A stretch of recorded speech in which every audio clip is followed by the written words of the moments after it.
আল্লাহ তাআলার একজন পয়গম্বরের আম্মা জান, যার নাম হলো হযরতে মরিয়ম আলাইহিস সালাতু ওয়াস সালাম, জিনার সন্তানের নাম হলো নবী হযরত ঈসা পয়গম্বর।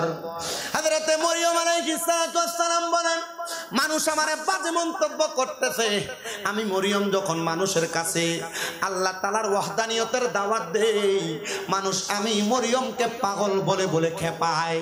আমি মরিয়ম ইসলামের দাওয়াত দেই, আমি মরিয়মকে মানুষ বাজে কথা বলে। এগো আমার পর্দার অন্তরালের মা বোনেরা, তোমরা নামাজ পড়লে তোমাদের জালেরা তোমাদেরকে বিভিন্ন ভাবে কথা বলে।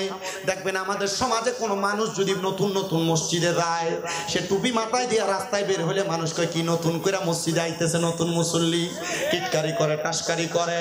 বাবাজি এমন কর্ম করেন না, এটা করার কারণে কবিরা গুনাহ হবে।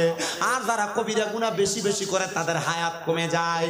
কেউ যদি নতুন করে মসজিদে যায় তারা সম্মান দিবেন, পারলে এক কাপ চা খাওয়া বলবেন তুই মসজিদে আসোস আমার কাছে ভালো লাগে, তুই ভালো কাজ করস আমাদের কাছে ভালো লাগে।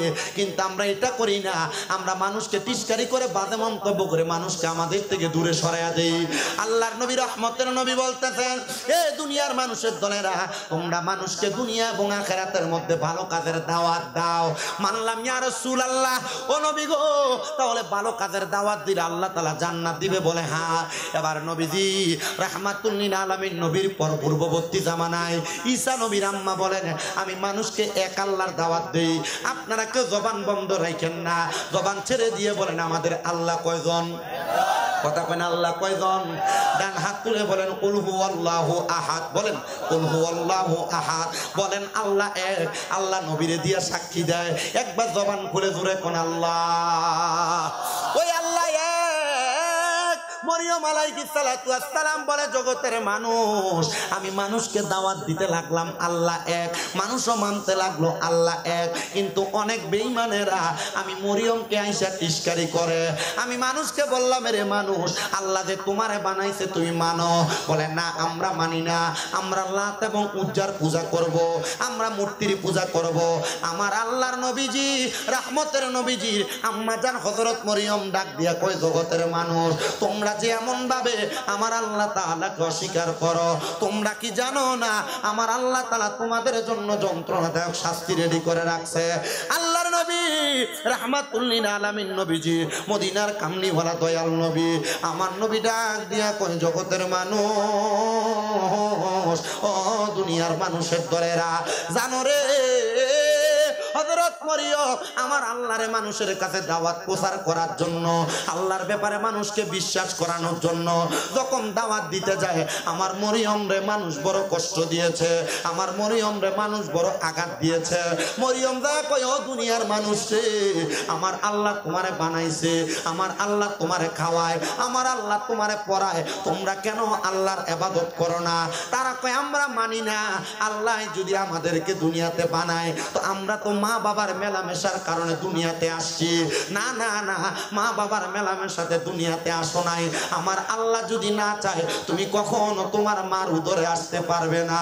আরে এমন অনেক মানুষ এই অরণ্যপুর এলাকায় আছে যারা 10 বছর 15 বছর হয়ে গেছে তাদের সন্তান হয় না, 5-7 বছর হয়ে গেছে সন্তান হয় না।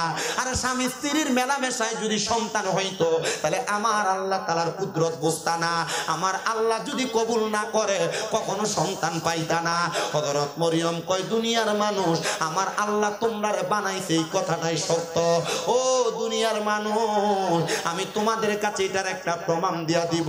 মানুষ কয়, ঠিক আছে মরিয়ম, তোমার প্রমাণ চাই, জোরে কন্যা মারহাবা।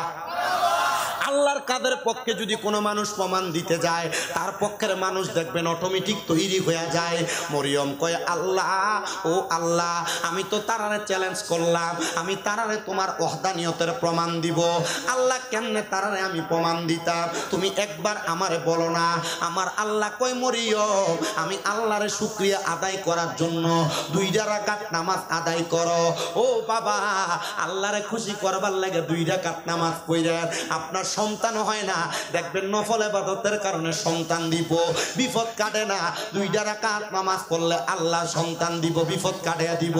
রোগ বালা হয় না, নফল ইবাদতের মাধ্যমে রোগটা ভালো কইরা দিব।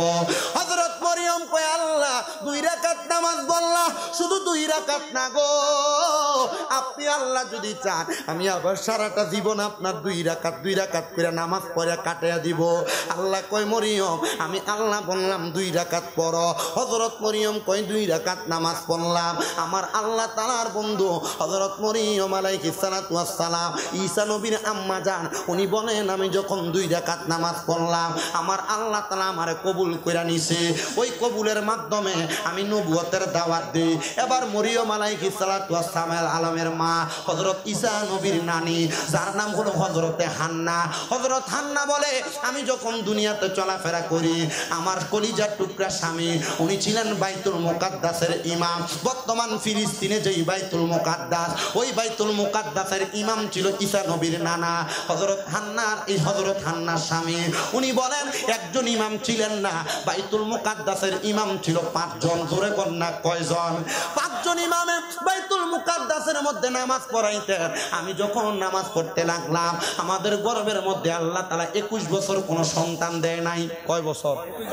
কথা কয় না, কয় বছর? 21 বছর কোনো সন্তান দেয় না। আমি আল্লাহর কাছে কাঁদতে লাগলাম, ও আল্লাহ আমার স্বামী আপনার ঘরের ইমামতি করে, আমার স্বামী আপনার ঘরের খাদেম, আমার স্বামী আপনার ঘরের চাকর। আল্লাহ গো আপনি আমার একটা সন্তান দেন, যেই সন্তান আমার স্বামীর রসুলটা ধরে রাখবে।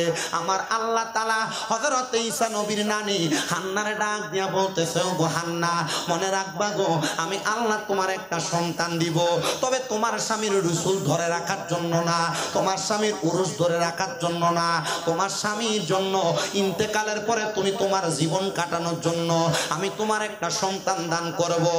ঈসা নবীর নানির গর্ভের মধ্যে যখন হযরতে মরিয়মের জন্মগ্রহণ হবে, এমন টাইমে হযরত মরিয়ম তার মায়ের গর্ভে, ঈসা নবীর নানা জান ইন্তেকাল করলেন। ইন্তেকাল করার পরে ঈসা নবীর নানি জান আল্লাহর কাছে বলে, গো আল্লাহ সন্তান গর্ভে নিলা, স্বামীকে উঠে নিলা, আল্লাহ তোমার কুদরতের খেলা বুঝতে পারলাম না, আল্লাহ এখন আমারে ইনকাম করে খাওয়াইবো, আমাদের ভরণ পোষণ কে চালাইবো, ও আল্লাহ তুমি কবুল করো। অল্প কিছুদিন পরে হযরত মরিয়মের জন্ম হয়ে যায়। হযরত মরিয়মকে নিয়ে হযরত হান্না কুড়ের মধ্যে উঠায়া বাইতুল মুকাদ্দাস মসজিদের সামনে গেছেন। মুকাদ্দাস মসজিদের সামনে যাইয়া বাইতুল মুকাদ্দাসের বাকি 4 জন ইমামকে ডাক দিলেন, ও মুকাদ্দাসের ইমামেরা একটু আমার সামনে আসেন। 4 জন ইমাম যখন সামনে আসছে আবারও বইলা নেই, তখন কিন্তু পর্দার আয়াত নাজিল হয় নাই। মহিলারা যে পর্দা করা লাগবে তখন ওই আয়াত নাজিল হয় নাই। কখন নাজিল হয়েছে? আমার নবীর উপর যখন কোরআন নাজিল হয়, কোরআন নাজিল হওয়ার মধ্যবর্তী সময় পর্দার আয়াত নাজিল হয়েছে। এরপর থেকে মহিলারা পুরুষের সামনে যায় না, বেপর্দা হয় না, পর্দার আড়ালে থাকে। আর আজকে অরুণ্যপুর মাহফিল, অরুণ্যপুরের বেরিয়ে সবাই সে কসমেটিক কিনবার লাগে। কথা কয় না, ঠিক না বেঠে?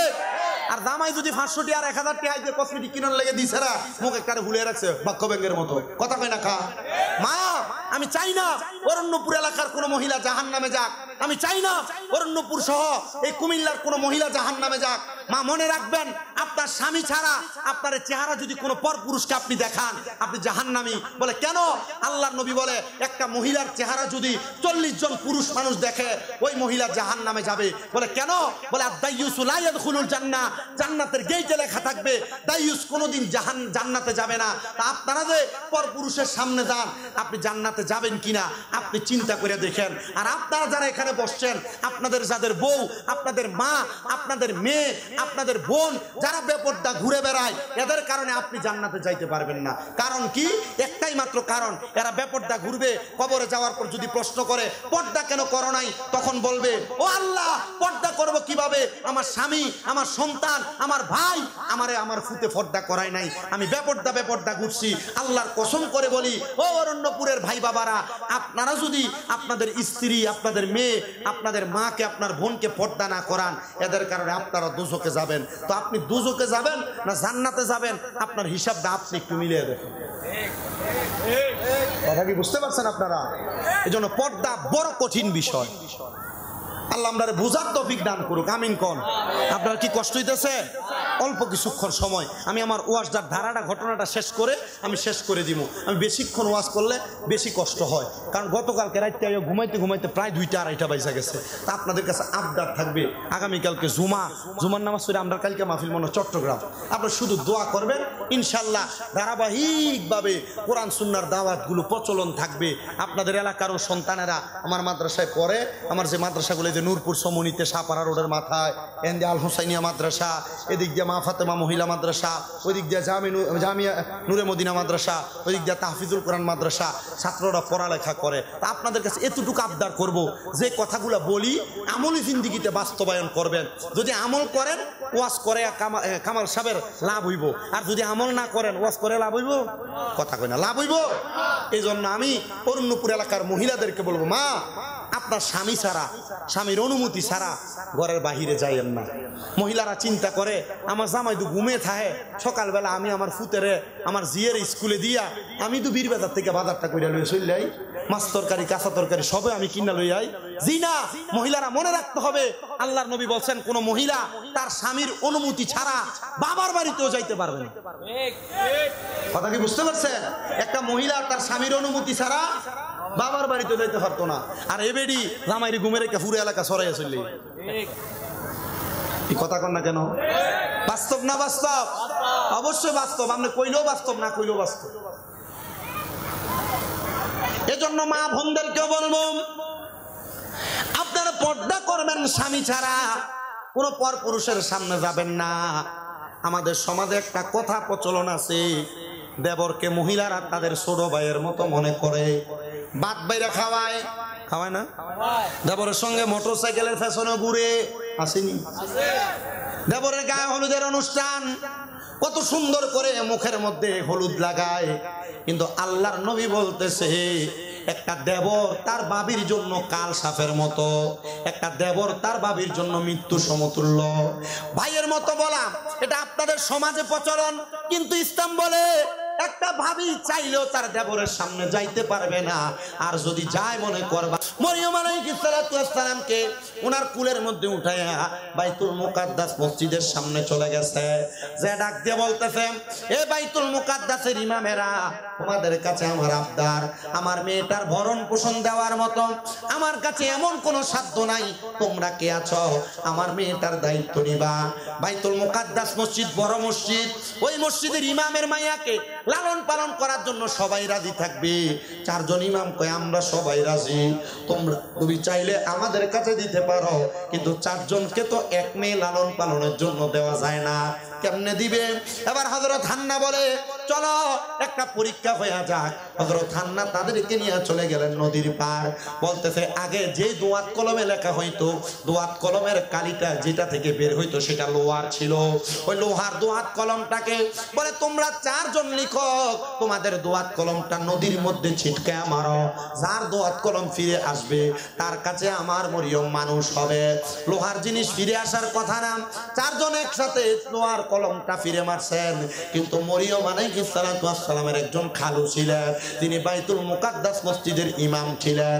তিনি বলেন ওই লোহার কলমটা সাথে সাথে আমার কাছে ফিরে আসছে, তখন আমি মরিয়মের খালু হযরত মরিয়মের দায়িত্ব নিয়েছি। জোরে বলেন সুবহান। হযরত মরিয়মকে লালন পালন করে বাইতুল মুকাদ্দাস মসজিদের পাশেই তার জায়গা করে দেওয়া হইল, কিন্তু ওই জায়গার মধ্যে একজন লোক ছিল যার কাজ ছিল সে এলাকার সুন্দর সুন্দর মহিলাদেরকে টার্গেট করতেন, যাদেরকে তার ভালো লাগতো সে তাদের সঙ্গে অবৈধ সম্পর্ক করতেন, মেলামেশা করতেন।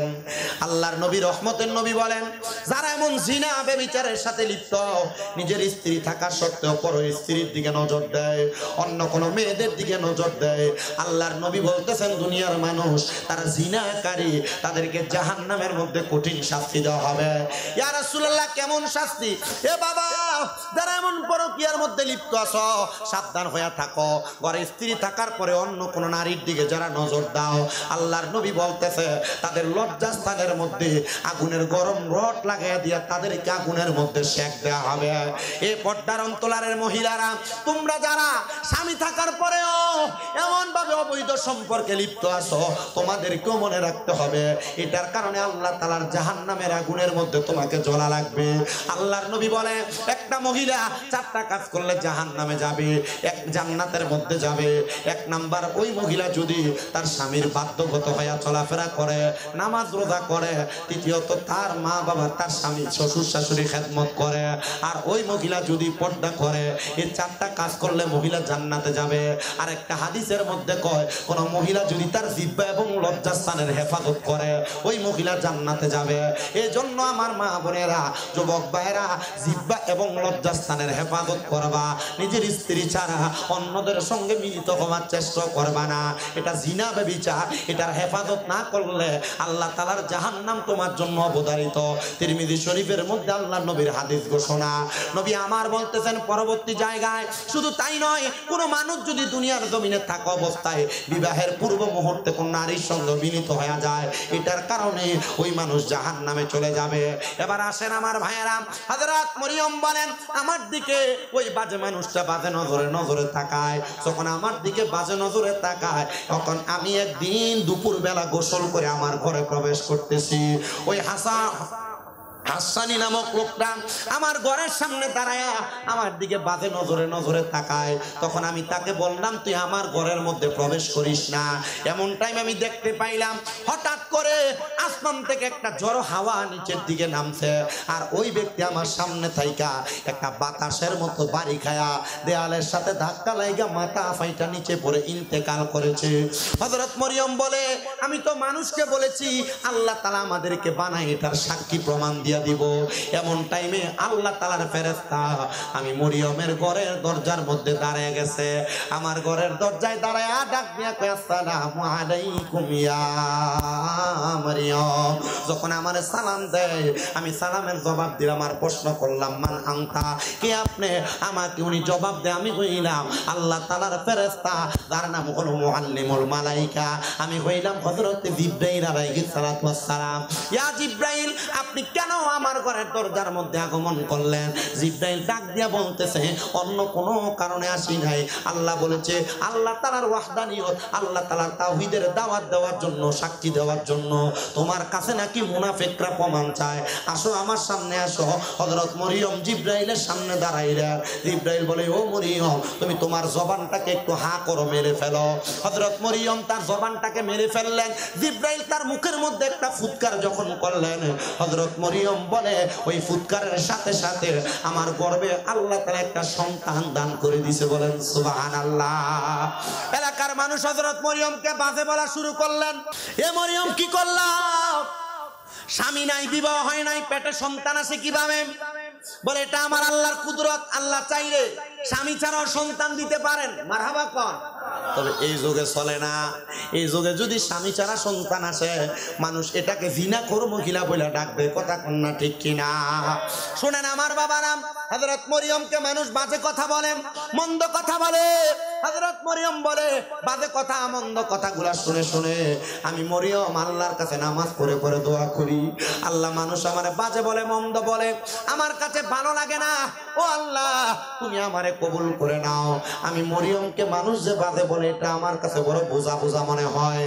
হযরত মরিয়মের গর্ভ থেকে অল্প কিছুদিন পর সন্তান আগমন করলো, ঈসা পয়গাম্বর। মানুষ এলাকার সব একসাথে মরিয়মের ঘরের দরজায়, এ মরিয়ম, যে সন্তানের বাবা নাই, এই সন্তান দুনিয়ায় থাকতে পারবে না। কেউ বলে এই সন্তানকে জীবিত অবস্থায় মাটিতে গাড়ায় ফেলো, কেউ বলে এই সন্তানকে জীবিত অবস্থায় আগুনের মধ্যে ফেলে দাও। হযরত মরিয়ম কয়, আল্লাহ যেই সন্তানকে আমি জন্ম দিলাম এই সন্তান যদি আমার চোখের সামনে মেরে ফেলা হয় আমি মরিয়ম মানতে পারবো না। আল্লাহ গো ফরিয়াদ তোমার দরবারে, তুমি আমার সন্তানটারে আল্লাহর হস্তে বাঁচাইয়া দাও। আল্লাহ কয় মরিয়ম আবারও আমার শুকরিয়া আদায় করে 2 রাকাত নামাজ পড়ো। যত জায়গায় আল্লাহর শুকরিয়া তত জায়গায় 2 রাকাত নামাজ। হযরত মরিয়ম 2 রাকাত নামাজ পড়লেন। এবার যখন হযরত মরিয়মের সন্তানকে তারা ছিটকে নিয়ে যাবে তখন ওই সন্তান ডাক দিয়া কই, ওই এলাকার মানুষ রে, আমি কোনো অবৈধ সন্তান না, আমি আমার আল্লাহ তাআলার ফুৎকারে তৈরি, এই জন্য আমার নাম আল্লাহ রাখছেন ঈসা রুহুল্লাহ। জোরে বলেন সুবহানাল্লাহ। হযরতে মরিয়ম আলাইহিস সালাম কই, আল্লাহ আমার সন্তান যেহেতু আপনি এখন প্রমাণ করে দিয়েছেন নবজাতক সন্তান জন্ম নেওয়ার পর কেমনে কথা বলে, তার মানে বোঝা যায় আল্লাহ চাইলে একদিনে জন্ম নেওয়া সন্তানরেও কথা বলাইতে পারে, ক্ষমতা আল্লাহর আছে না নাই? আস্তে কথা কয়, ধরে কোনে আছে না নাই? মুসলমান ইমানদারেরা, আজকেও বিকালবেলা আমার মাদ্রাসায় একটা ছাত্র আসছে কচুয়া থেকে, তার মা তারা ডাক্তার দেখে আমার কাছে নিয়ে আসছে, হুজুর আমার বড় শখ আপনার মাদ্রাসা অনেক ছাত্র, এই ফোলাটারে আপনার মাদ্রাসায় পড়াইতাম। আমি বললাম পড়ান, এটা ভালো কথা, সন্তান মাদ্রাসায় পড়বে। আমি তার জিজ্ঞাইলাম তোমার নাম কি? সে আমার মুখ খুলে তার নামটা বলতে তার কষ্ট হয়। দেখবেন এলাকার মধ্যে মানুষ বালা ফোলাটারে মাদ্রাসায় ভর্তি করায় না, যেটা ল্যাংড়া ডুলা আতুরে এটারে নিয়ে মাদ্রাসায় ভর্তি করায় না, না না, যেটা একটু সুন্দর দেখতে, স্বাস্থ্যকর, ভালো দেখতে, এটারে মাদ্রাসায় পড়াইবে। বাবা মনে রাখবেন মাদ্রাসার পড়া কিন্তু এত সহজ না। মনে করেন স্কুল ভার্সিটিতে কলেজে পড়লে মনে হয় এত সোজা পড়ালেখা, কঠিন পড়ালেখা। মাদ্রাসার ছাত্র যেমন বাংলা পড়ে, স্কুলের ছাত্র তেমন বাংলা পড়ে, স্কুলের ছাত্র যেমন ইংরেজি পড়ে, মাদ্রাসার ছাত্র তেমন ইংরেজি পড়ে। স্কুলের ছাত্র যেমন ভাবে গণিত এবং সায়েন্সের সাবজেক্ট নিয়ে পড়ে, মাদ্রাসার ছাত্র সেম সাবজেক্ট নিয়ে পড়ে। কিন্তু মাদ্রাসার স্কুলের পার্থক্য হলো মাদ্রাসায় কোরআন সুন্নাহ শিখায়, এটা বাড়তি, কিন্তু স্কুলের মধ্যে এগুলা পড়ায় না, কলেজে এগুলা পড়ায় না। এজন্য আপনাদের সবাইকে একটু মনে মনে চিন্তা করতে হবে, আমার দুনিয়া এবং আখিরাত সুন্দর করার জন্য আমাদের সবাইকে এক একজন সন্তানকে আলেম দ্বীন বানানোর প্রয়োজন। আলেম কমে গেছে বিদায়, হক্কানি আলেম নাই বিদায় সমাজের মধ্যে বিশৃঙ্খলা, কোরআন হাদিস মানুষ মানে না, মানুষ হারাম কাজ বাদে কাজগুলা নিয়ে ব্যস্ত থাকে। ওই সন্তান কথা বলতে পারে না। আমি জিজ্ঞাইলাম তো কথা বলতে পারে না, কম কম কথা বলে, তারে কেমনে মাদ্রাসায় পড়াইবেন? বলে হুজুর নিয়ত করছে ফোলাটা মাদ্রাসায় পড়ামু। হুজুর ফোলাটা মাদ্রাসায় পড়ানোর কারণে বালা হইয়া যায়। আমি তার হা করে দেখলাম তার আলা জিব্বাটা মনে হয় তার উপরের জিব্বার সাথে লেগে আছে। আমি বুঝতে পারলাম হয়তো এই কারণে তার কথা বলতে কষ্ট হয়। আমি তার মারে বললাম আপনি মাদ্রাসায় পড়াবেন ভালো কথা, মনে মনে আরেকটা ভালো নিয়ত করেন, যদি আল্লাহ আপনার সন্তানকে এমন রোগ থেকে শেফা দান করে আপনি আল্লাহর রাস্তায় কোনো কিছু দান করে দিবেন। তো হুজুর নিয়ত করলাম আল্লাহ যেন আমার সন্তানকে ভালো করে দেন, আপনি সেই দোয়াটা করে দেন। ও বাবা, এমন অনেক সন্তান আমার মাদ্রাসায় পড়ে, তাদের মা নাই, যাদের বাবা নাই, কিন্তু তাদের দায়িত্ব তাদের মামারা চাচারা নিয়েছে। একমাত্র মাদ্রাসা শিক্ষার ফজিলত সম্পর্কে জানার পর আপনাদের সবার কাছে করজোরে আবদার, আপনারা আপনাদের এক একটা সন্তান, এক একটা নাতি নাতপুরে মাদ্রাসায় পড়ায়েন। মাদ্রাসায় পড়াই কথা সত্য, এটার একটু স্মার্ট ভাবে রাখে না, কোন রকম পুরাতন জামা কাপড় পরে মাদ্রাসায় পাঠায়। আরে না, আলেম ওলামা হুজুর হয়েছে, সে নবীর ওয়ারিস হয়েছে, এর গায়ের পাঞ্জাবি থাকবো সুন্দর আয়রন করা, কি কথা কয় না, এর পাঞ্জাবি থাকবো নতুন, মাথা টুপি থাকবে সুন্দর। আপনি এটারে ফরাই দিতেছেন কোন রকম যাত্রা আইয়ার যায়, কোন রকম চলে আর কি না মিয়া। আপনি মনে করেন হুজুররা শুধু 10 টাকা 20 টাকা 50 100 টাকা শুধু হাদিয়া পাই, এটাই হুজুর? আপনি ভুইলা গেছেন নবীজি দুনিয়াতে নবীজির কোনো সন্তান রাখা যায় নাই, কিন্তু আল উলামা ওয়ারাসাতুল আম্বিয়া, নবীদের ওয়ারিস হিসেবে আলেমদেরকে রাখা গেছে। নবী যেহেতু পাও নাই, আলেমদেরকে সম্মান করো, নবীদেরকে সম্মান করা সওয়াব পাইবা। আপনি আপনার একটা সন্তানকে যদি আলেম বানান, আপনার লাভ আছে না নাই? আছে। আপনার তো কষ্ট করে বসে রয়েছেন, গরম লাগতেছে, বুঝতেছি। আবার অনেকে ঘুরতেছে, তাবার উঠতে রেডি হইব, ইয়ানাবি করে দাঁড়াইবো, মুনাজাতের আগে দিয়ে যাবো, মুনাজাতটা দেওয়ানোর সময় দেখবেন এনে জাগ হয় না। এটা আমি বুঝি, এটাও জগন্নাথপুর ইউনিয়ন, আমিও জগন্নাথপুর ইউনিয়নের সন্তান। আপনারা যারা বাহিরে এখনো ঘুরতেছেন, জায়গা যতটুকু আছে ততটুকু একটু বসার চেষ্টা করেন। আমরা আমার ওয়াজ শেষ করতেছি, শুধু এই কথাটা বলে আমার ওয়াজটা শেষের দিকে যাচ্ছে। আপনার কি কষ্ট হইব? আমার ওয়াজের সিস্টেম এইটা, আমি আমার মাহফিল কমিটির টাইম দিয়ে দেই, যারা আমার দাওয়াত দিবেন এশারের পরে 1.5 ঘন্টা, নাহলে 10:30 থেকে 1.5 ঘন্টা, কেমন নইলে দাওয়াত দেন, আর নাইলে কোনো দাওয়াত। একটু আগে আমরা ইমরান ভাইয়ের ঘরে বইয়া রাখলাম না মাহফিলটা, আমি কইছি যে হয় 10:30 থেকে 1.5 ঘন্টা, না 10:30 পরে 1.5 ঘন্টা, যে সময় মন চায় না। 10:30 থেকে 1.5 ঘন্টা দিলে 12টায় মাহফিল শেষ, 10:30 পরে থেকে 1.5 ঘন্টা দিলে 9:30টায় মাহফিল শেষ। এভাবে সিস্টেম, দুইটা করলে অসুবিধা হয় না, টাইম মতো টাইম মেনটেন করা যায়। আমি এতক্ষণ যা কথা বলছি বেহুদা কোনো কথা বলছি? যেগুলো বলছি এগুলা কামে লাগার কথা না অকাজের কথা? আপনি মানলে লাগবো কাজে, না মানলে এগুলো কিছুই না। আল্লাহ কবুল করেন, আমিন কর। আস্তে কইতাছে রে আমিন, আর জোরে কোন আমিন। হযরত মরিয়মের সন্তান যখন জন্ম নেয়, আল্লাহ যে একজন, আল্লাহ যে মানুষকে বানায় এটার প্রমাণ পাওয়া গেছে, কিন্তু এলাকার মানুষ বলে এই সন্তানকে এই এলাকায় রাখা যাবে না। মরিয়মকে আল্লাহ তুমি কি আমার পরীক্ষা করে এখনো শেষ করো নাই? এই সন্তান জন্ম দিলাম, এখন আবার এই সন্তানকে আমার বুক থেকে খাইরে নিবা? হযরত মরিয়ম আলাইহিস সালামকে আমার আল্লাহ বলে, মরিয়ম এই সন্তানকে তুমি আবার আমি আল্লাহ তাআলার একটা পাহাড়ের গুহার মধ্যে রেখে আসো। হযরত মরিয়ম বলে, আমি আমার আল্লাহ তাআলার হুকুম মোতাবেক আমার সন্তানকে দুগ্ধ পান করায়া আমি পাহাড়ের গুহার মধ্যে রেখে আসতাম। ওগো আল্লাহ, আমার সন্তান ঈসা নবী কি পান করবে, কি আহার করবে? আল্লাহ বলে, রে মরিয়ম, আমি আল্লাহ তাআলা কুদরতের একটা নহর হযরত ঈসা পয়গম্বরের ডান হাতের আঙ্গুলের মাথার মধ্যে লাগিয়ে দিছি। ঈসা নবীর যখন ক্ষুধা লাগবে, উনি যদি ডান হাতের শাহাদাত আঙ্গুলটা তার মুখের মধ্যে ঢুকায়, ঈসা নবী তার খাবারগুলো পেয়ে যাবে। আমার আল্লাহ তাআলা এই দয়া কইরা মায়া কইরা ঈসা নবীরে দুনিয়াতে বাঁচায় রাখছে। এ মুসলমান ইমানদার অরণ্যপুর এলাকার বাবাজিরা, বন্ধুরা, যদি ঈসা নবীর আম্মা জান হযরত মরিয়মের দুয়ার কারণে ঈসা নবীর আল্লাহ তাআলা হাতের আঙ্গুলের মধ্যে খাবারের ব্যবস্থা করে দিতে পারে, আজকে যে কামাল মিয়া তার মা বাবার জন্য কবরবাসীর মাগফিরাত কামনায় জান্নাতের বাগান সাজাইছে, আমার পায়ে ধরে মাপ চাইছে, মনে করবা মাহফিল আল্লাহর কাছে কবুল হয়ে গেছে। কোন মহিলা যদি একজন আরেকজনকে বলে, হে আমার সন্তান ওয়াজ শোনার পর আমার পায়ে ধরে মাপ চাইছে, মনে করবা মাহফিল আল্লাহর কাছে কবুল হয়ে গেছে। অনেকে চিন্তা করতেছে, হুজুর ও হুজুর, আমি তো কোনোদিন আমার মার সাথে অন্যায় করি নাই, বাবার সাথে অন্যায় করি নাই, আমিও কি আমার মা বাবার পায়ে ধরে মাপ চাইবো? ও সন্তান, অন্যায় করো আর না করো, আম্মা আব্বার পায়ে ধরে মাপ চাইলে তোমার দাম কমবে না, সম্মান কমবে না, ইজ্জত কমবে না। আম্মা আব্বার পায়ে ধরে মাপ চাইলে আল্লাহ তাআলা তোমার সম্মান বাড়াইয়া দিবে, ইজ্জত বাড়াইয়া দিবে। এই জন্য আবদার জানাই, আম্মা আব্বার পায়ে ধরে মাপ চাইবা। অনেক সন্তান চিন্তা করে, হুজুর যাদের বাড়িতে বাবা আছে তারা বাড়িতে যাইয়া বাবার পায়ে ধরে মাপ চাইব, আমার তো আব্বা নাই, আমি কার পায়ে ধরে মাপ চাইব? হুজুর যাদের বাড়িতে মা আছে তারা বাড়িতে যাইয়া মার পায়ে ধরে মাপ চাইব, আমার তো আম্মা নাই, তারা আমি কেমনে আমার আম্মার পায়ে ধরে মাপ চাইব? সন্তান অল্প কিছুক্ষণ পরে আখিরি মুনাজাত হয়ে যাবে। আম্মা আব্বা যদি কবরে থাকে আল্লাহর দরবারে দোয়া করবা, গো আল্লাহ তাআলা আমার মা কবরে, আমার বাবা কবরে, রব্বির হামহুমা কামা রব্বায়ানি সগীরা।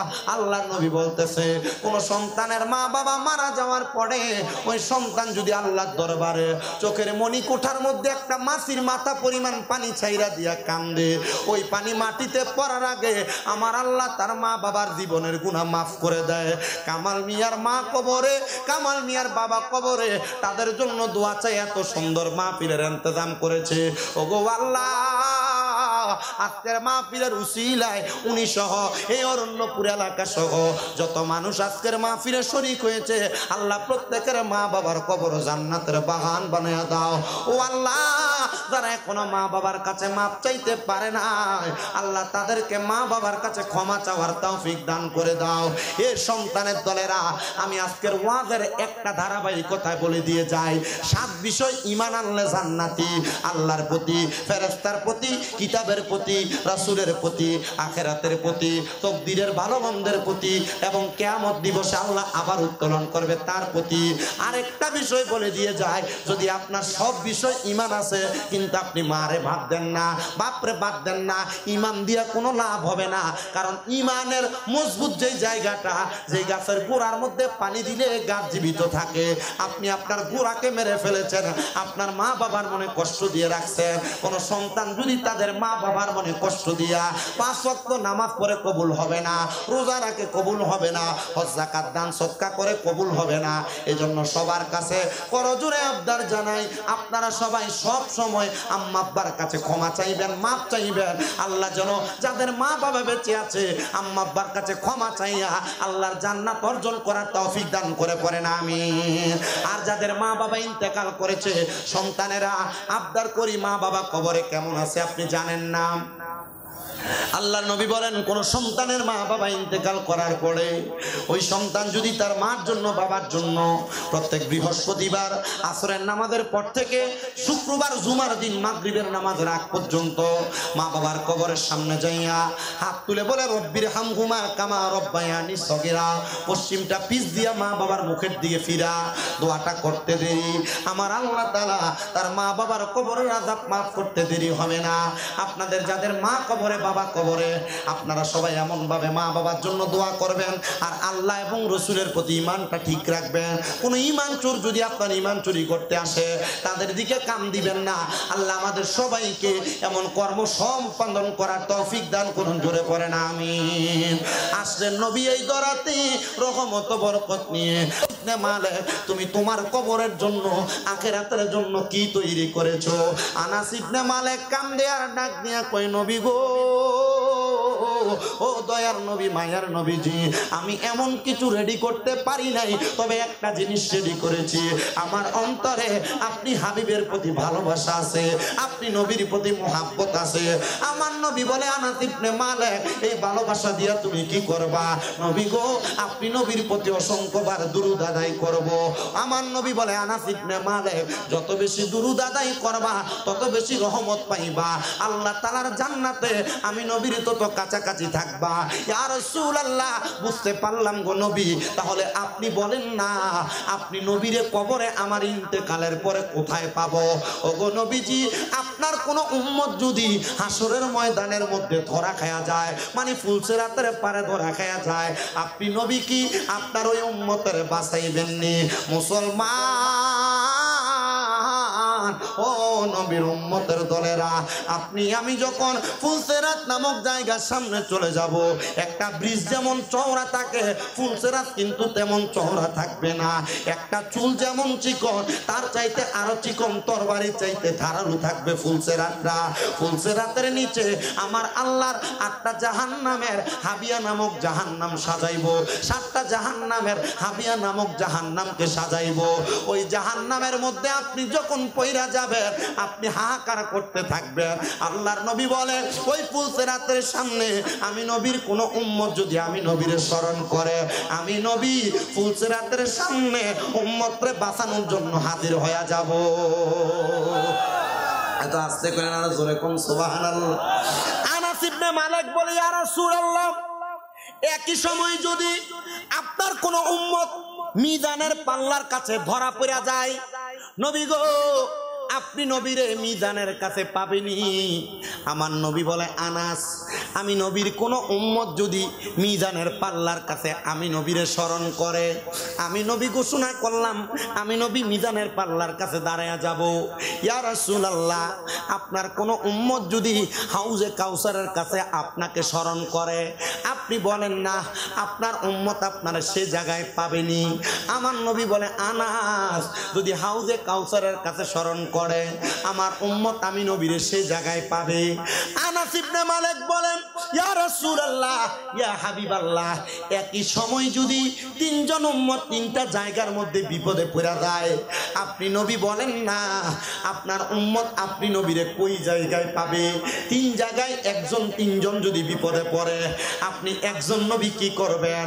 আমার নবী আল্লাহর কোরআন থেকে বলে, আনাস ইবনে মালিক, আমার আল্লাহ না বলেছে, ওয়ামা আরসালনাকা ইল্লা রাহমাতাল লিল আলামিন, আমি নবীজি সমস্ত জগতের জন্য, সমস্ত জাহানের জন্য রব। ওগো আনাস, আমি নবী রহমতের সুরত নিয়া 3 জায়গায় আমার গুনাহগার উম্মতরে রক্ষা করব। কোন সুবহানাল্লাহ। আরে নবী আমার উম্মতের দিওয়ানা তোমরা জানো না, নবী আমার উম্মতের দিওয়ানা বলেন, নবী আমার উম্মতের তোমরা জানো না, নবী আমার উম্মতের দিওয়ানা বলেন, নবী আমার উম্মতের দিওয়ানা তোমরা জানো না, নবী আমার উম্মতের দিওয়ানা। ওরে জাগার জন্য পাগল আমি, আরে তারে তোমরা আইনা দানা গো। আরে সেই নবীজির এশকেতে দিওয়ানা তোমরা জানো না, নবী আমার উম্মতের দিওয়ানা বলেন, নবী আমার উম্মতের দিওয়ানা তোমরা জানো না, নবী আমার উম্মতের দিওয়ানা বলেন, নবী আমার তোমরা জানো না, নবী আমার। ওরে নবীর প্রেমে হযরত আবু বকর সিদ্দিক আর ভালোবেসে দেয় জিন্দেগি গো। আরে সেই নবীজির এশকেতে দিওয়ানা বলেন, সেই নবীজির এশকেতে দিওয়ানা তোমরা জানো না, নবী আমার উম্মতের দিওয়ানা বলেন, নবী আমার তোমরা জানো না, নবী আমার উম্মতের দিওয়ানা। আচ্ছা আপনারা বলেন তো, আমার নবীজির শান গাইলে কি গুনাহ হবে? আপনাদের জবানকে একবার বোবার মতো করে রাখছেন। আমার নবী বলেন, যার সামনে আমি নবীর দুরূদ পড়া হয়, আমি নবীর সম্মান আকবত বর্ণনা করা হয়, সেই ব্যক্তি যদি জবানকে বোবার মতো করে রাখে, তার মতো বখিল আর কিফটা মানুষ পৃথিবীতে আর কেউ নাই। আব্বাজি, বখিল আর কিফটার কাতারে আমাদের নামটা যেন না ওঠে। একটু মুহাব্বতে ওই নবীজির দুরূদ শরীফ পড়েন। আল্লাহুম্মা সাল্লি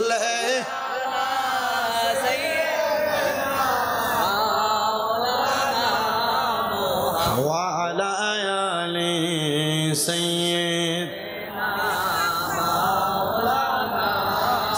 জগৎ পাগল কাবার জন্য, কাবা পাগল মাবুদের, মাবুদ পাগল দয়াল নবীজি পাগল উম্মতের। আল্লাহুম্মা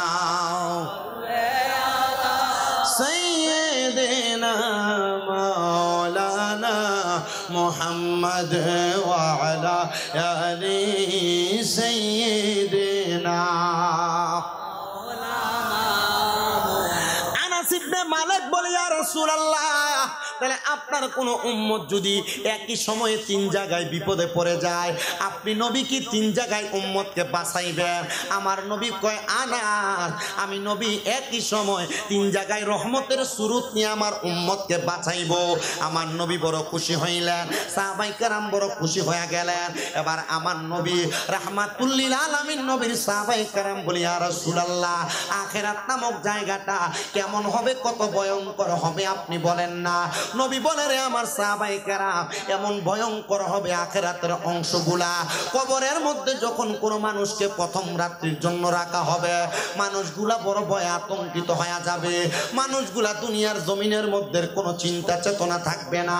মানুষ ডাক দিয়া বলবে, ওগো আল্লাহ, আমরা যদি জানতাম কবরে এমন কঠিন পরীক্ষার মধ্যে আপনি আমাদেরকে ফালাইবেন, আমরা এক ওয়াক্ত নামাজও দুনিয়াতে ছাড়তাম না, আমরা একটু ইবাদত দুনিয়াতে ছাড়তাম না।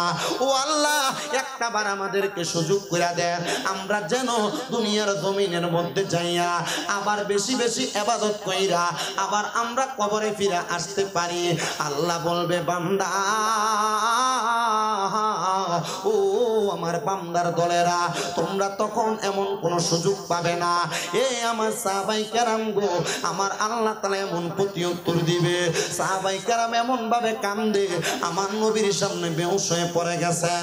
আমার নবী কয়, সাহাবীরা আল্লাহ তাআলার কাহারিয়তের সুরতের কথা শুনে বেহুশ হয়ে গেলা। জানোনি গো, আমার আল্লাহ তাআলা একজন জান্নাতি বান্দারে কত নিয়ামত দান করবে। ও মায়ার নবী গো, কেমন নিয়ামত দান করবে আপনি নবী একবার বলেন না। আমার নবী বলে, ওই নিয়ামত বড় মজার। একটা জান্নাতি বান্দা যখন জান্নাতে যাবে, আহলান ওয়া সাহালান মারহাবান বলে বলে ফেরেশতারা তাকে জান্নাতে ডাকবে। জান্নাতের মধ্যে প্রবেশ করার সাথে সাথে আমার আল্লাহ তাআলা জান্নাতি বান্দাদেরকে সর্বপ্রথম মাছের কলিজা দ্বারা আহার করাইবো। ও মুসলমান, এমন জান্নাতি আমরা সবাই হইতে চাই। আল্লাহর নবী বলে, শুধু তাই নয়, আল্লাহ তাআলা এক একজন জান্নাতের জন্য জান্নাতের মধ্যে 40 জন করে জান্নাতি স্ত্রী রেডি করে রাখছেন। আল্লাহ কেন গো? বলে জান্নাতীদের সম্মানে, জান্নাতীদের খেদমতের জন্য। আমার মুসলমান ইমানদার এবার ওই আখিরাতটাকে সাহাবায়ে কেরাম গ্রহণ করলেন। বলে, নবী গো, খারাপ কাজ করলে জাহান্নামে বড় শাস্তি হবে, ভালো কাজ করলে জান্নাতে বড় শান্তি হবে। ও মায়ার নবী, আপনি আরো কিছু বিষয় বলেন না। আমার নবী বলেন 6 নাম্বার, ওয়াল ইয়াউমিল আখিরি ওয়াল কদরি খায়রি ওয়া শাররিহি, এই তাকদীরের ভালো মন্দের প্রতি বিশ্বাস করা। এই অরণ্যপুরের আমার বাবা, তাকদীরের ভালো মন্দের প্রতি বিশ্বাস কোনটা এটা আপনি একটু স্মরণ করেন।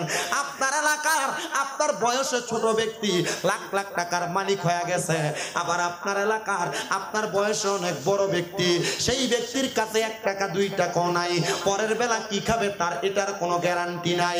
ও বাবারে, এটার হাত আর দুনিয়ার কারোর কাছে নাই, এটা স্বয়ং আমার আল্লাহর কুদরতের খেলা।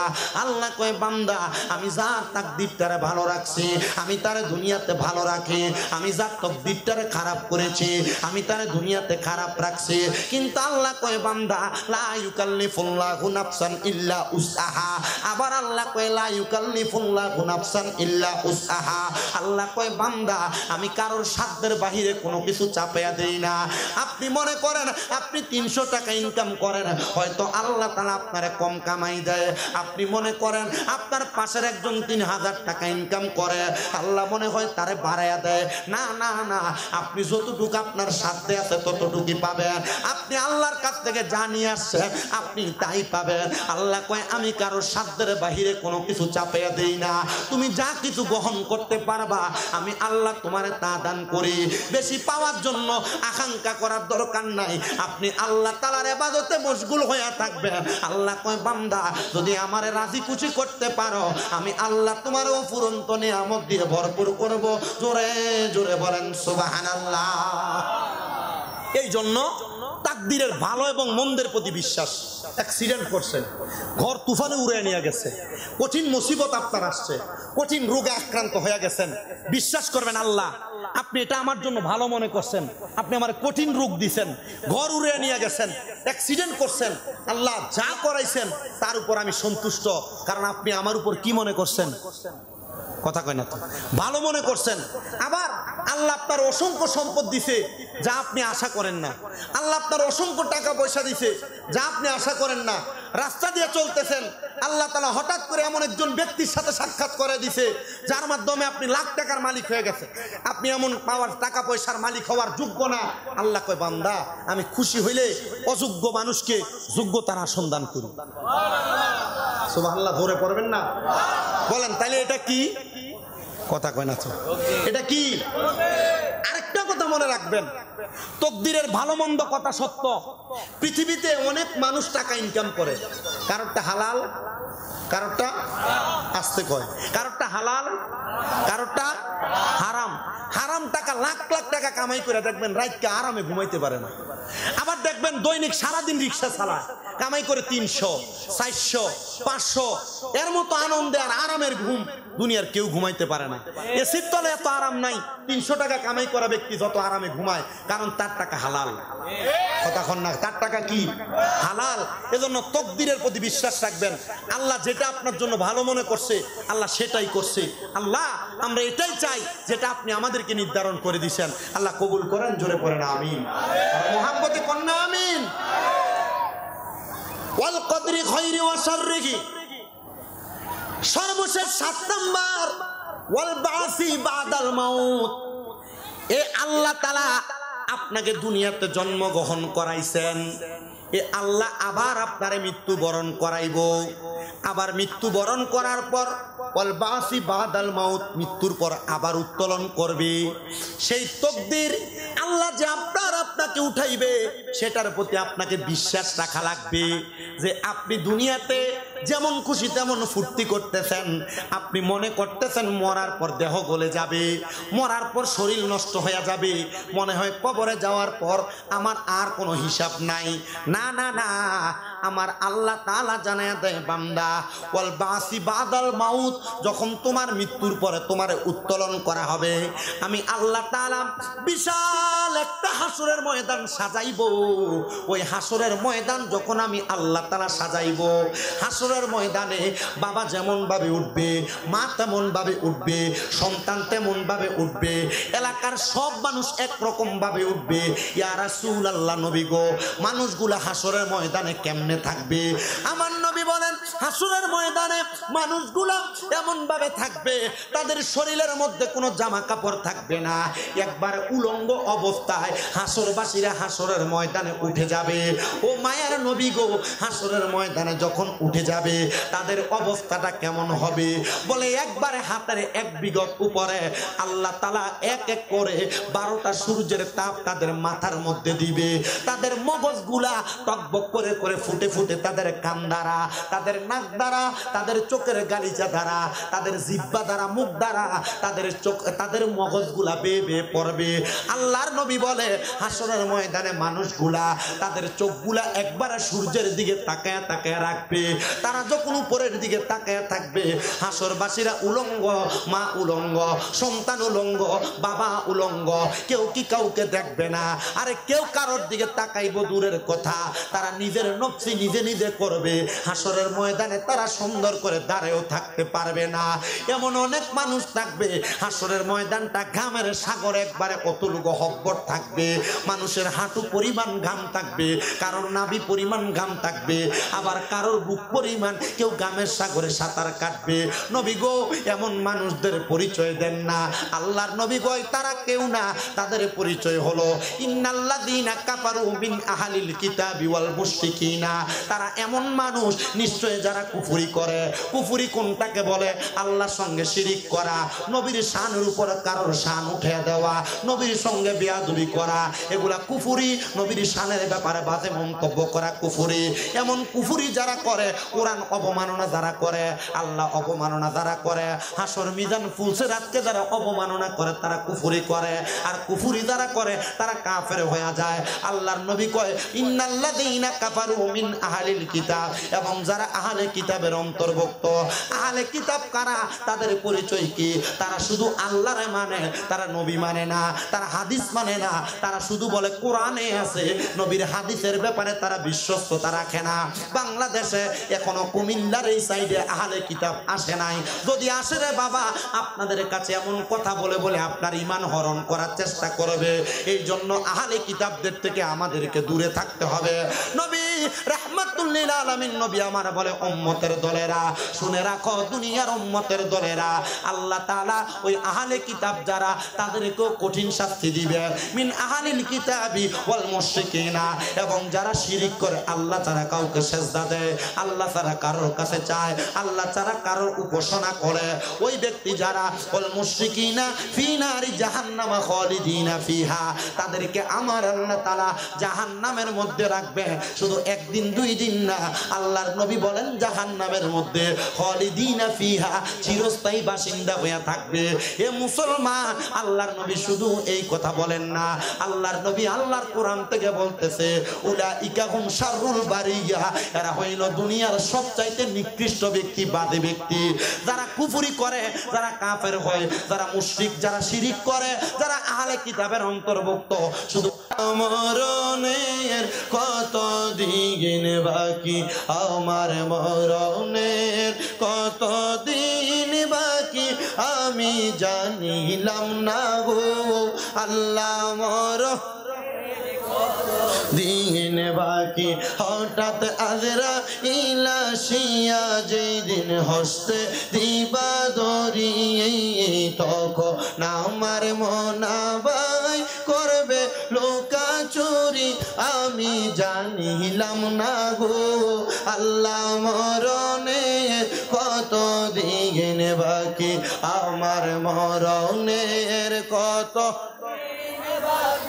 আমি জানিলাম না গো আল্লাহ মরণের দিন বাকি আর হায়াত হইল হাতে বাইরে মৌত হইল পায়ে যেই জায়গায় যার মরণ লেখা সেই জায়গায় সে মরে আমি জানিলাম না গো আল্লাহ মরণের কত বাকি সবাই বলেন মরণের কত দিন বাকি আমি জানিলাম না গো আল্লাহ মরণের কত দিন বাকি হঠাৎ আজরা ইলাশিয়া যেই দিন হস্তে দিবা দরি তখন আমার মনা বাই করবে লোকা চুরি আমি জানিলাম না গো আল্লাহ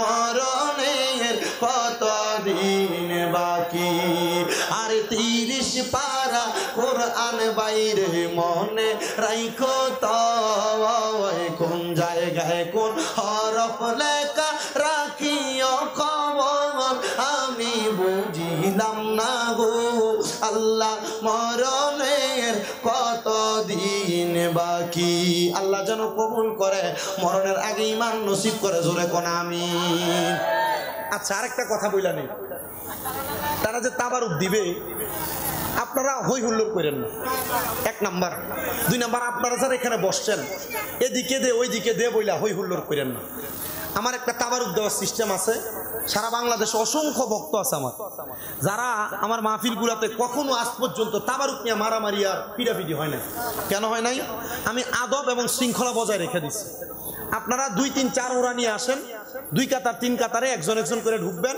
তাবারুক তাড়াতাড়ি দিয়ে হয়ে যাবে আপনারা আল্লাহর জিকির করবেন আচ্ছা বলেন আল্লাহর জিকিরের সময় কি কোনো বেয়াদবি চলে আল্লাহর জিকিরের সময় কি কোনো খারাপ নাচানাচি চলে আমার জিকিরের সিস্টেম আল্লাহর জিকির হবে আপনারা তাবারুক দিয়ে দিবেন আল্লাহর জিকিরের মাঝখানে মাঝখানে তাবারুক নেবেন কেউ যদি উল্টাপাল্টা করেন নড়াচড়া করেন আমি আপনাদের কাছে হাত জোর করে বলছি আপনারা উল্টাপাল্টা নড়াচড়া করবেন না আপনাদেরকে একটা দাওয়াত দিচ্ছি দাওয়াত এই দাওয়াতটা আপনারা একটু মনোযোগ দিয়ে শোনেন আগামী 23 তারিখ বাসগোড্ডা স্কুল মাঠে আমিও থাকবো উপস্থিত থাকবেন প্রধান বক্তা হিসেবে আল্লামা পীর মুফতি গিয়াসউদ্দিন আত-তাহিরি সাহেব উপস্থিত থাকবেন শাহপুর দরবার শরীফের আলা হযরত পীর সাহেব কেবলা আলহাজ সৈয়দ শেখ শাহজাদা গোলাম মোহাম্মদ আব্দুল কাদের কাউকাব আল কাদেরী এবং অন্যান্য বহু উলামায়ে কেরাম উপস্থিত থাকবেন বাসগোড্ডা স্কুল মাঠে কুমিল্লা শহরে এটা আপনারা চিনেন আপনাদের পাশে বাসগোড্ডা স্কুল মাঠ আগামী 23 অক্টোবর আপনারা সবাই উপস্থিত থাকবেন আপনাদের সবাইকে দাওয়াত করা হয়েছে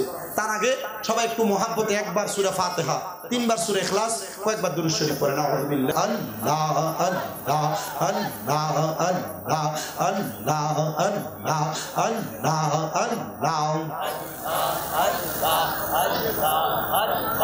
আল্লাহ আল্লাহ আল্লাহ আল্লাহ এবার কি লাইন দাও আল্লাহ আল্লাহ আল্লাহ আল্লাহ আমার জায়গা হবে নিয়ে আমার মোরা লাশের লাইগা মসজিদের পাশে আমার কবর দিও কইরা আমার জায়গা হবে নিয়ে মারহাবা আল্লাহ আল্লাহ আমার জায়গা হবে নিয়ে আমার মোরা লাশের লাইগা মসজিদের পাশে আমার কবর দিও কইরা আমার জায়গা হবে নিয়ে মারহাবা আল্লাহ আল্লাহ জগৎবাসী রে আমি তোমরা ছেলে সন্তান কয়দিনের লাগিয়া মরার পরে সবাই আমায় যাবে রে বলে দিয়া কষ্ট হইলে 3.5 হাত মাটি দিও কইরাই আমার জায়গা হবে নিয়ে মারহাবা আল্লাহ আমার জায়গা হবে নিয়ে আমার মোরা লাশের লাইগা মসজিদের পাশে আমার কবর দিও কইরা আমার জায়গা হবে নিয়ে মারহাবা আল্লাহ আল্লাহ জগৎবাসী রে আমি যেই দিন যাব মারা দুনিয়া সারিয়া গায়ের জামা কাপড় সবই নিবে রেখো লিয়া সাদা মার্কেট কাপড় আমায় দিও রে পরাইয়া আমার জায়গা হবে নিয়ে মারহাবা আল্লাহ আল্লাহ আমার জায়গা হবে নিয়ে আমার মোরা লাশের লাইগা মসজিদের পাশে আমার কবর দিও কইরা আমার জায়গা হবে নিয়ে মারহাবা আল্লাহ আল্লাহ মুর্শিদ মুর্শিদ কইরাই আমার ঘুমাসে না নয়নে মুর্শিদ মুর্শিদ কইরাই আমার ঘুমাসে না নয়নে আমার রে বলিবা গো মুর্শিদ কে মনে মারহাবা আল্লাহ আল্লাহ তোমায় আমি ভালোবাসি পাগলের মতো মন মনে চাইলে তোমার দিকে ছুটে আমার মন মারহাবা আল্লাহ আল্লাহ লোক সমাজে কলঙ্কি আমি গলায় কলঙ্কের লাগায়া রে বলিবা মুর্শিদ কে মনে মারহাবা আল্লাহ আল্লাহ তোমায় আমি ভালোবাসি দিয়া মন প্রাণ গো মুর্শিদ দিয়া মন প্রাণ মনে চাইলে তোমার দিকে ছুটে আমার প্রাণ মারহাবা আল্লাহ আল্লাহ লোক সমাজে কলঙ্কি আমি গলায় কলঙ্কের মালা আমার বলিবা মুর্শিদ কে মনে মারহাবা আল্লাহ আল্লাহ আল্লাহ আল্লাহ আল্লাহ আল্লাহ আল্লাহ আল্লাহ আমার মুর্শিদ বিনে দুনিয়ায় আপন বলতে কেহ নাই জগতে আমার দয়াল মুর্শিদ বিনে ও আপন বলতে কেহ নাই জগতে মারহাবা আল্লাহ আল্লাহ বেবে দেখি সব বিদেশি মিশে মায়ার জগতে আপন বলতে কেহ নাই জগতে আল্লাহ আল্লাহ লা ইলাহা ইল্লাল্লাহ মুহাম্মাদুর রাসূলুল্লাহ সাল্লাল্লাহু আলাইহি ওয়াসাল্লাম আল্লাহুম্মা আমিন আল্লাহুম্মা আমিন আলহামদুলিল্লাহি রাব্বিল আলামিন আসসালাতু ওয়াসসালামু আলা রাসূলিল কারীম রব্বানা যালামনা আনফুসানা ওয়া ইল্লাম তাগফির লানা ওয়া তারহামনা লানাকুনান্না মিনাল খাসিরিন রব্বানা ফাগফির লানা যুনুবানা ওয়া কাফির আন্না সাইয়্যাতিনা ওয়া তাওয়াফানা মা'আল আবরার ইয়া ইলাহি রহম ফরমা মুস্তাফা की वास्ते खोल दे दरवाजाए रहमत गदा की वास्ते रहमतल लिल आलमीन खत मेरा सुलझाने जगह अहमद हामिद मोहम्मद मुस्तफा की वास्ते मबूद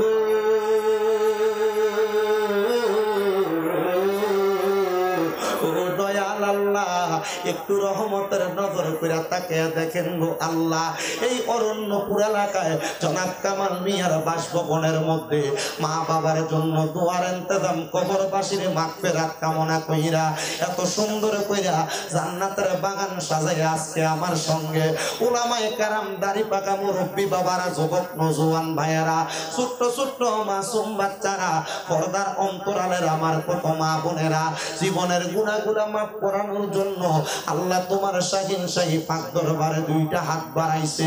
আল্লাহ তার হাত তোমার দরবারে মায়া লাগে, পছন্দ হয়, ওই হাতের উসিলায় আমরা প্রত্যেকের জীবনের গুনাহ মাফ কইরা আমরা রে বেগুনা মাসুম বান্দা বানায়া দাও আল্লাহ। আজকের মুনাজাতের হাদিয়া সোনার মদিনায় সবুজ গম্বুজের নিচে সোনালী রওজা পাকে আমার দয়াল নবীর দরবারে কবুল মঞ্জুর কর। নবীর যত সাহাবায়ে কেরাম, তাবিন, তাবে তাবিন, খুলাফায়ে রাশিদিন, সলফে সালেহিন, নুদাবা নুকাবা, আব্দালা খিয়া সহ সকল তরিকতের ইমাম, মাযহাবের ইমাম সহ সকল আউলিয়া কেরামের দরবারে কবুল আর মঞ্জুর কইরা নাও আল্লাহ। আমরা যেই যেই দরবারের বায়াত প্রত্যেক আউলিয়া কেরামের দরবারে কবুল মঞ্জুর করে নাও আল্লাহ। ফরিয়াদ তোমার দরবারে, আমরা গুনাহগারেরা তোমার দরবারে হাত বাড়াইছি গো আল্লাহ। জানি না আজকের মুনাজাতে কে জানি হাত বাড়াইছে, কার জানি জগতের মধ্যে বাবা নাই, যেই বাবা রিকশা চালাইয়া মাটি কাইটা মাথার গাম পায়ে ফেলাইয়া পরের বাড়িতে বদলার কাজ কইরা সন্তানদের মানুষের মতো মানুষ করার জন্য আব্বা দুনিয়াতে এত কষ্ট কইরা মানুষ কইরা আজকে কবরের বাসিন্দা, এমন আব্বার কবর জান্নাতের বাগান বানাইয়া দাও আল্লাহ। কে জানি হাত বাড়াইছে, কার জানি দুনিয়াতে মা নাই, হায়রে মা, যেই মা 10 মাস 10 দিন গর্ভে ধারণ কইরা সন্তানের প্রসব বেদনা সহ্য করতে মার বড় কষ্ট হইছে, এমন মা তাদের অন্ধকার কবরে গো আল্লাহ আমার কবর জান্নাতের বাগান বানাইয়া দাও। এমন অনেক কপাল পোড়া সন্তানেরা হাত বাড়াইছে, মাও নাই, বাবাও নাই, জনমের তিমরে আল্লাহ। আল্লাহ তাদের আম্মায় আব্বার কবরে আর আযাব দিও না, মরিয়া গিয়াছেন আল্লাহ, ওই আল্লাহ যারার মা বাপ মাফ করিয়া দেন না গো আল্লাহ কবরের আযাব। আকাশেতে চন্দ্র সূর্য আল্লাহ উঠে বারে বার, কবর দেশে যারার গো মা বাপ ফিরিল না আর আল্লাহ। কামাল মিয়ার মা কবরের বাসিন্দা, ওনার আম্মার কবরটারে জান্নাতের বাগান বানিয়ে দাও। আব্বা বেঁচে আছে, হায়াতে তৈয়বা নসিব করে দাও। আমার উজ্জ্বল দোয়া চাইছে, তার মা নাই, মার মাফ করে দাও আল্লাহ। এমন ভাবে অরণ্যপুর এলাকার যত মানুষ দোয়া চায়, আশেপাশে এলাকার যত মানুষ, যত শ্রোতারা দোয়া চায়, দেশ বিদেশ থেকে আমার অনেক ভক্তবিন্দুরা প্রবাস থেকে দোয়া চায় আল্লাহ, প্রত্যেকের খাস দোয়াগুলা কবুল মঞ্জুর করো। আমার আব্বাজান দোয়া চাইছে, উনি অসুস্থ মানুষ আল্লাহ, ওনারও তুমি শেফা আজলা কামেলা নসিব করো। কামাল সাহেবের ব্যবসা বাণিজ্য কাজে কর্মের মধ্যে বরকত দাও আল্লাহ। পরিবারের উপর তোমার খাস রহমত বরকত দান করো আল্লাহ। মাহফিলটাকে মরণের আগ পর্যন্ত চালু রাখার তৌফিক দান করো। যা কিছু বয়ান করেছি, বয়ানের উপর সবাইকে আমল করার তৌফিক দাও আল্লাহ। বিশেষ করে পর্দার অন্তরালে আমার অনেক মা বোনেরা দোয়া চাইছে, বিশেষ করে এক মহিলা দোয়া চাইছে, তার শাশুড়ি আম্মা হসপিটালে ভর্তি আছে। আরেকজন দোয়া চাইছে, তার সংসারে বড় অভাব। আরেকজন মা দোয়া চাইছে, ওনার কানের কাছে কখন জানি দৈনিক 3 দিন 4 দিন পরে পরে আল্লাহর জিকির শোনা যায় আল্লাহ। তাদের প্রত্যেকের দোয়াগুলো কবুল মঞ্জুর করো আল্লাহ। তাদের চাকরি নাই, চাকরির ব্যবস্থা করো। তার অভাবে আছে, অভাব দূর করে দাও। অনেক বিদেশিরা প্রবাস থেকে দোয়া চায় আল্লাহ, প্রত্যেক প্রবাসীদের খাস দোয়াগুলো কবুল মঞ্জুর করো মাবুদ। কামাল মিয়ার আজকের মাহফিলে যারা এত সুন্দর করে মাহফিলে সহযোগিতা করছে আল্লাহ, তারাও তুমি কবুল মঞ্জুর করে নাও আল্লাহ। মরণের আগে বারবার মক্কা মদিনা তাওয়াফ জিয়ারত নসিব করায়া আখিরি জবানে পড়ায়া দিয়েন মধুর কালেমা লা ইলাহা ইল্লাল্লাহু মুহাম্মাদুর রাসূলুল্লাহ সাল্লাল্লাহু আলাইহি ওয়াসাল্লাম। আসসালামু আলাইকুম।